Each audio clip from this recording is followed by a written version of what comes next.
அவர்கள் சிக்கனமாக இருந்தார்கள், எப்படி மரியாதையுடன் வாழ்ந்தார்கள், எப்படி அவர்கள் பணாடத்தை விலக்கி அவர்கள் வீட்டிலே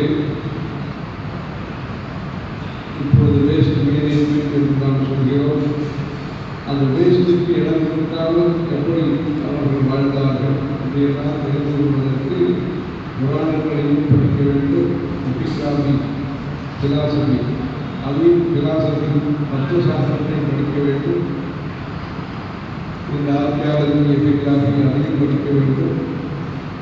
குடும்பத்திலே இந்த பழக்க வழக்கங்களை தெரிந்து கொள்வதற்கு சம்பிரதாயங்களை படித்து வெளிக்கொள்ள வேண்டும். ஆகவே நீங்கள் முதலிலே படிப்பவர்களாக அமைந்திருப்பதனாலே உங்களுக்கு அதிக பொறுப்புகள் இருக்கின்றன.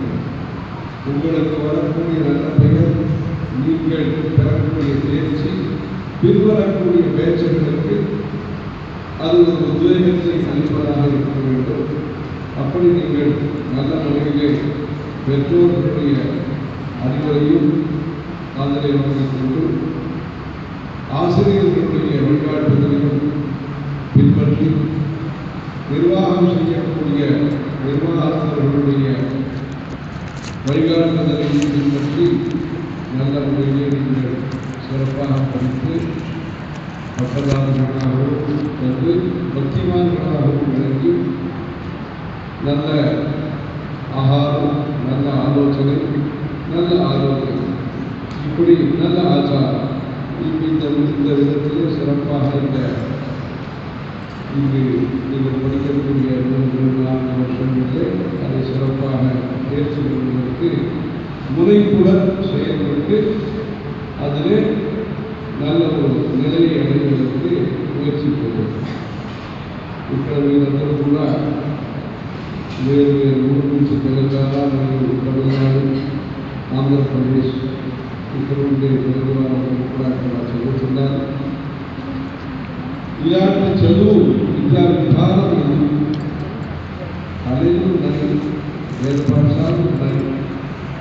ఇలా ఉన్నప్పుడు రెండు కలిపి ఎందుకు ఇలాంటి ఒక విద్యా విధానం ఉందని మీరు ఆలోచించి దీని యొక్క గొప్పతనాన్ని గుర్తించి దేశం యొక్క పురోగతి అనేది అనేక రకంగా ఇప్పుడు జరుగుతుంది.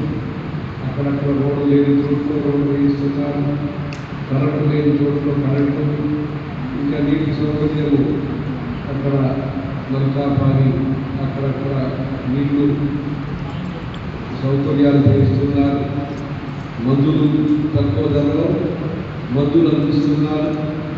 ఇలా బుద్ధి కోసం, శరీర రక్షణ కోసం, తర్వాత పేదరిక ఉద్యోగులను బీపీఎల్ వాళ్ళందరినీ కూడా కష్టపడకూడదని ఇన్సూరెన్స్ స్కీమ్ అని తీసుకొస్తున్నారు. ఇలా అనేక ప్రభుత్వాలు కానీ స్వచ్ఛంద సంస్థలు కానీ అనేక సదుపాయాలు మనకి లౌకిక పరంగా ఇల్లు కట్టడానికి కానీ ఉద్యోగం కోసం చేస్తున్నారు. అది ఒకవైపు. ఇంకొక వైపు టెక్నాలజీ, అంటే టెక్నాలజీ వల్ల మనకి అనుకూలం ఉంటుంది. ట్రాన్స్పోర్ట్ వల్ల అనుకూలం. ఎద్దుల బండిలో రావాల్సింది ఆకారం ఇప్పుడు ట్రాన్స్పోర్ట్ స్పెషల్ పర్మిట్ అది తీసుకుని వచ్చినారు. స్పెషల్ పర్మిషన్, స్పెషల్ పర్మిట్ అది తీసుకొచ్చినారు. అంటే మీకనే అంత ఖర్చు పెట్టి అది చేస్తారు. అది ఇలా చేస్తున్నప్పుడు ఖర్చులు తగ్గించుకోవాలి. అంటే వాళ్ళు కూడా తగ్గే విధానంలో ఎక్కువ ఖర్చులు లేకుండా ఇద్దరు కలిసి పనిచేయాలి. వీరికి సింప్లిసిటీ అనేది చాలా ముఖ్యము. మనం ఎంత సింపుల్గా ఉంటామో, హంబుల్గా ఉంటాము, దాన్ని బట్టి ఇతరులకి మనం సహకరించే అవకాశం ఉంటుంది. ఆ సేవింగ్స్ అనేది సర్వీస్కి ఉపయోగపడుతుంది. టైం సేవింగ్స్ కానీ, మెటీరియల్ సేవింగ్స్ కానీ, మనీ సేవింగ్స్ కానీ, మనసుని భద్రంగా చేసుకోవటం కానీ, ఏదైనా సరే సేవింగ్స్ అనేది సర్వీస్కు ఉపయోగపడుతుంది. కానీ కొత్త విద్యా విధానంలో చదువుకోవాలి. లౌకిక విద్య ఈ సర్టిఫికేట్ కావాలి, ఉపాధి కావాలి, అవసరమైతే ఉద్యోగం లేదు. మన ధర్మం కోసం మనం ఒక లఘున్యాసం అని కూడా ఒక స్కీమ్ పెట్టిస్తున్నాము. 100 కుటుంబాల నుంచి ఒక అమ్మాయి ధర్మం కోసం, సమాజం కోసం పూర్ణకాలికంగా సేవ చేసే, అంటే గృహస్థ ధర్మంలో ఉండి దాంతోపాటు వాళ్ళు సంస్కృతం, సంగీతం ప్రచారం చేసే వాళ్ళు కూడా ఒక స్కీమ్ అని నిర్వహణ చేస్తున్నారు. లఘున్యాసం పేరుతో. అంటే గృహిణి అనేది తప్పు కాదు. అంటే దాని ద్వారా పిల్లల్ని పెంచేదానికి మంచి సమయం ఇవ్వగలుగుతారు. సౌమనస్యం, మాల్ న్యూట్రిషన్ ఉంటారు. పుష్టిహీన ఆహారం పిల్లలకు కావాలి, అలా పుష్టిహీన ఆలోచనలు కూడా కావాలి. పుష్టిహీన ఆహారంతో పాటు పుష్టిహీన ఆలోచనలు కూడా సమాజంలో కలిగించాలి. దానికోసం మనం మంచిగా ఉండాలి అనేది తప్పేం లేదు, స్వార్థం తప్పలేదు. కానీ స్వార్థంతో పరిమితం చేసుకోకుండా మన ఉద్దేశాన్ని, మన సంకల్పాన్ని, మన కోరికల్ని సమాజ హితం కోసం కూడా అందరూ బాగుండాలి. మన గ్రామం బాగుండాలి, మన పల్లెటూరులో ఉండే వాళ్ళు బాగుండాలి, మన కుటుంబ సభ్యుల్లో కూడా ఇలా చదువు ఎవరికైనా ఇప్పించగలిగితే వారిని కూడా చెప్పాలి. అలా మంచి మాటల్ని 10 మందికి మనం షేర్ చేయాలి. పక్షంలో చెప్పాలంటే షేర్ చేయాలి, పరిస్థితిని షేర్ చేయాలి. అలా మన దేశంలో, మన సమాజంలో పూర్వీకులు ఎన్నో మంచి మంచి కోరికలు వాళ్ళు ఉండేది. అవకాశాన్ని ఇంత డబ్బు లేదు, ఇంత వాహనాలు లేవు, ఇంత సంపర్కానికి ఏదో కార్లు, పోస్ట్ కార్లు ఉండేది తప్ప ఇలాంటి సౌకర్యాలు ఎస్ఎంఎస్లు అది ఇది ఏం లేదు. ఆర్ఎంఎస్ఏ ఉండేది, రైల్వే పోస్టింగ్సే ఉండేది, కానీ ఎస్ఎంఎస్ ఉండేది కాదు. అలా ఉన్నప్పుడు ఈ సౌకర్యాలు ఉన్న ఈ రోజుల్లో మీరు ఎక్కువ చదువుకోరు.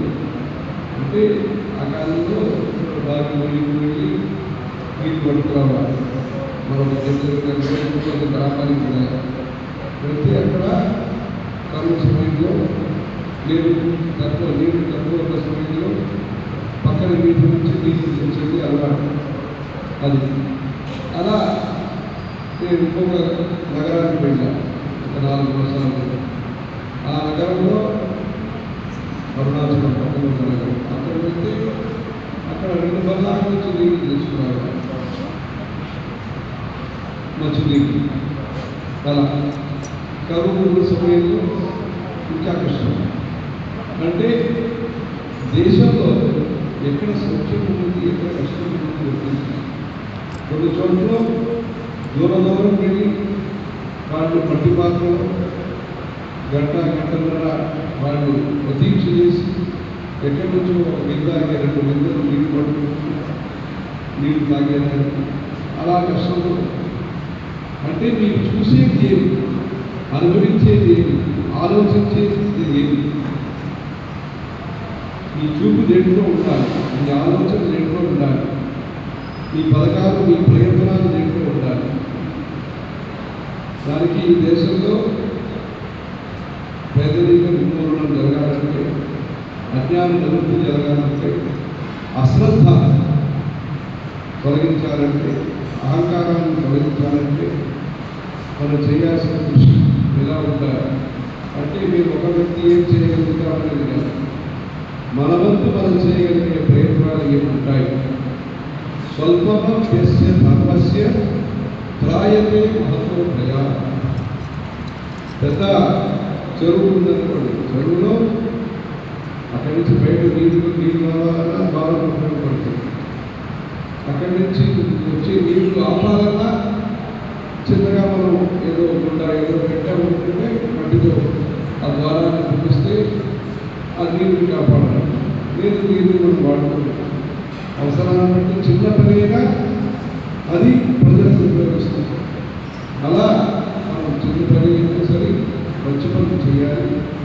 దానికోసం ఈ రోజుల్లో మీకు ఇక్కడ ఈ దేశంలోనే కొత్త విద్యలు ఏముంటాయో అవన్నీ కూడా తీసుకొచ్చి ఇంజనీరింగ్ కానీ ఇంకా కొత్త చదువులన్నీ కూడా వాళ్ళు ఏర్పాటు చేస్తున్నారు.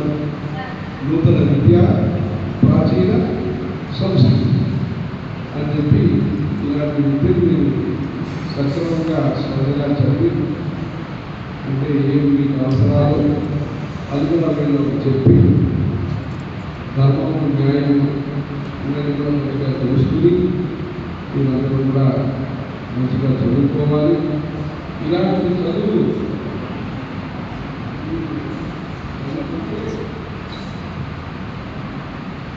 ఇతర రాజ్యాల్లో కూడా ఇలాంటి మంచి మంచి స్కీములు వచ్చే అవకాశం ఉంటుంది.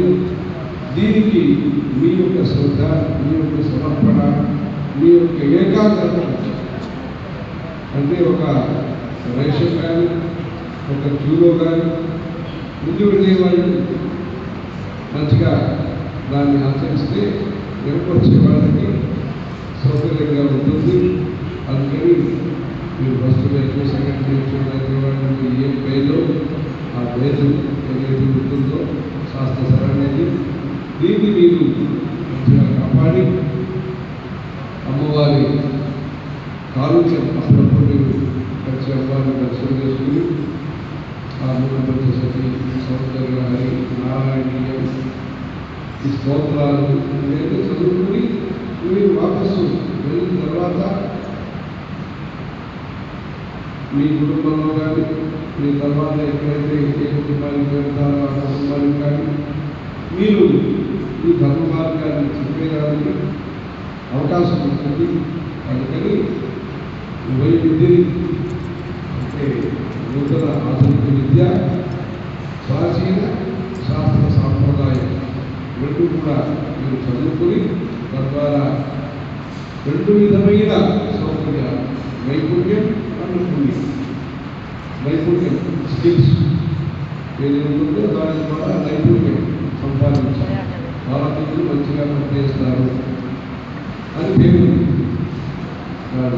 ఏ టైంకైనా పనిచేస్తారు, ఎంత టైంకైనా పనిచేస్తారు దానికి అలాంటి పేరు నిలబెట్టుకుని మీరు బాగా పనిచేసి మీ కుటుంబానికి, మీ సాంప్రదాయానికి మీరు మంచి విశ్వాసంతో ఉండి దీన్ని సఫలం చేయడంలో మీ పేరెంట్స్ యొక్క పాత్ర, తల్లిదండ్రుల యొక్క పాత్ర ఉంటుంది. నడిపించే వాళ్ళ యొక్క నిర్వహణం వాళ్ళ యొక్క పాత్ర ఉంటుంది. ఈ పాఠం చెప్పే ఉపాధ్యాయుల యొక్క పాత్ర ఉంటుంది. సమాజంలో మీరు జరిగితే ఏ విధంగా మంచిగా మీ ప్రవర్తన ఉంటుందో దాంట్లో ఒక పాత్ర ఉంటుంది.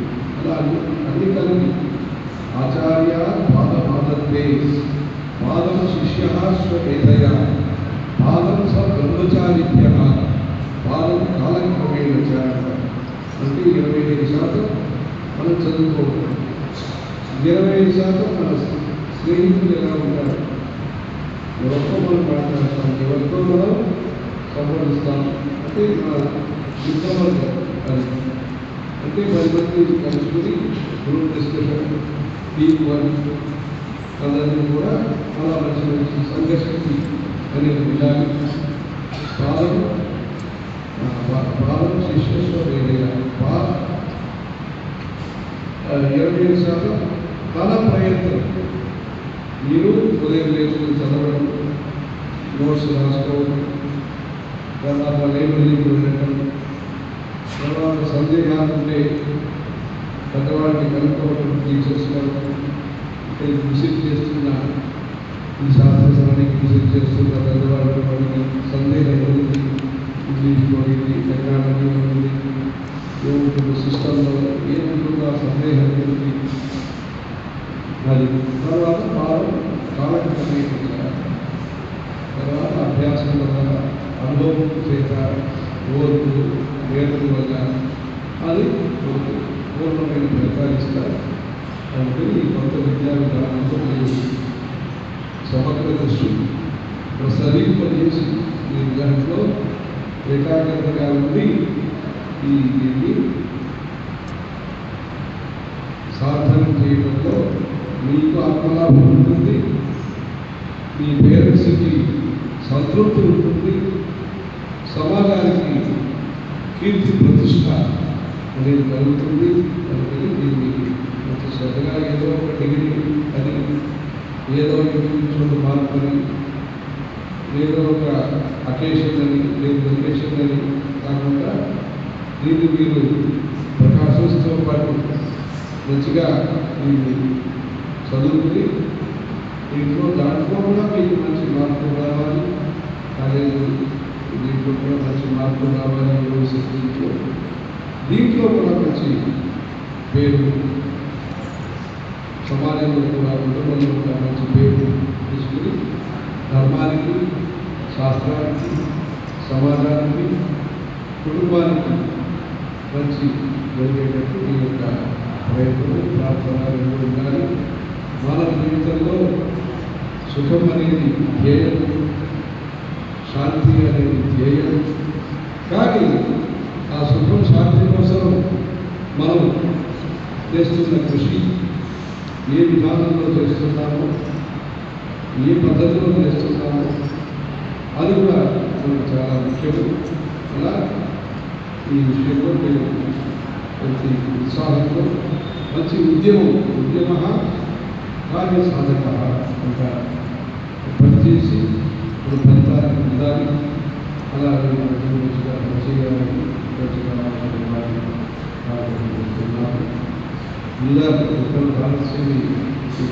विद्यार्थी पढ़ रहे हैं।